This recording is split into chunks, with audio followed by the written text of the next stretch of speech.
Welcome to County Portal, your simple source for local government services and public records.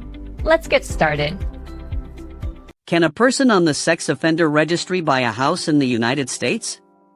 The short answer is yes. Legally, a registered citizen can purchase property. However, the reality is incredibly complicated and filled with major obstacles. The single biggest challenge isn't the financial transaction itself, but the web of residency restrictions that dictate where they are legally allowed to live. These laws are not federal, they vary dramatically from state to state, and even from county to county or city to city. Most of these laws prohibit a registered person from living within a certain distance of places where children gather. This often includes schools, daycare centers, parks, public playgrounds, and sometimes even school bus stops or community pools. The restricted distance can be anywhere from 500 feet to 2,500 feet or more, depending on the local ordinance. This creates invisible boundaries across every town, making the search for a legally compliant home a massive undertaking. A potential buyer would need to meticulously research the specific laws for the exact address they are considering. This often involves using online mapping tools to measure distances from their potential front door to the property lines of every restricted location nearby. A mistake of just a few feet could result in a parole violation and a return to prison. Now, what about the money side of things? Generally, getting a mortgage is not the primary barrier. A mortgage application is about financial risk.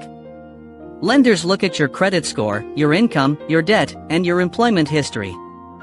The application itself does not ask about criminal history or registry status.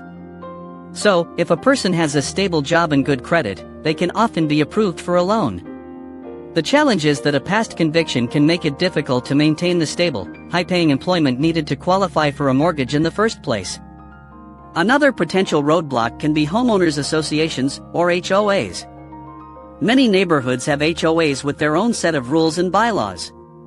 While the Fair Housing Act prevents discrimination based on race, religion, and other protected classes, criminal history is not a protected class. This means an HOA could potentially have a bylaw that denies residency to individuals with certain types of felony convictions.